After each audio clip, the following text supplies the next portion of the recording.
Bonjour les enfants. Eh bien aujourd'hui, nous allons apprendre à poser une multiplication à un chiffre. D'accord? Alors, voici une multiplication 124 fois 3. Nous allons devoir multiplier 124 par 3. Pour trouver le résultat de cette multiplication, nous allons apprendre ensemble à la poser. Alors, pour commencer, nous allons écrire 124. D'accord? Puis, placer le 3 en dessous.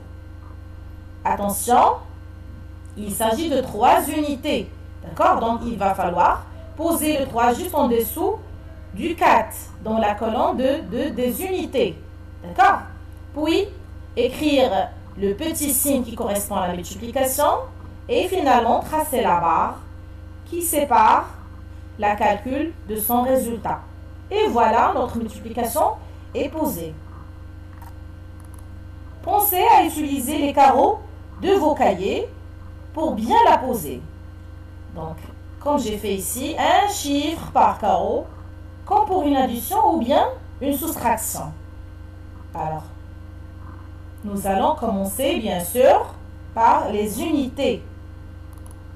Alors, nous avons 4 fois 3. Alors, 4 fois 3, cela fait 12. C'est une dizaine et 2 unités. Donc, en multipliant les unités ensemble, nous avons obtenu une nouvelle dizaine.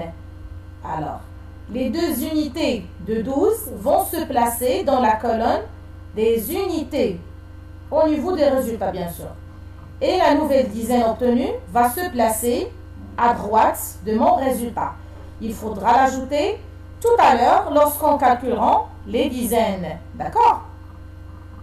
Alors, nous pouvons maintenant passer aux dizaines. Alors, nous avons 2 fois 3.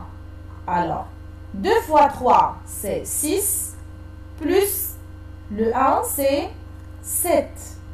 Donc, nous avons utilisé la retenue. Il ne faut pas oublier de la barrer, d'accord? Alors, nous pouvons écrire 7 au niveau de résultats dans la colonne des dizaines. Et pour finir, nous passons aux centaines. Donc, nous avons 3 fois 1. D'accord? Alors,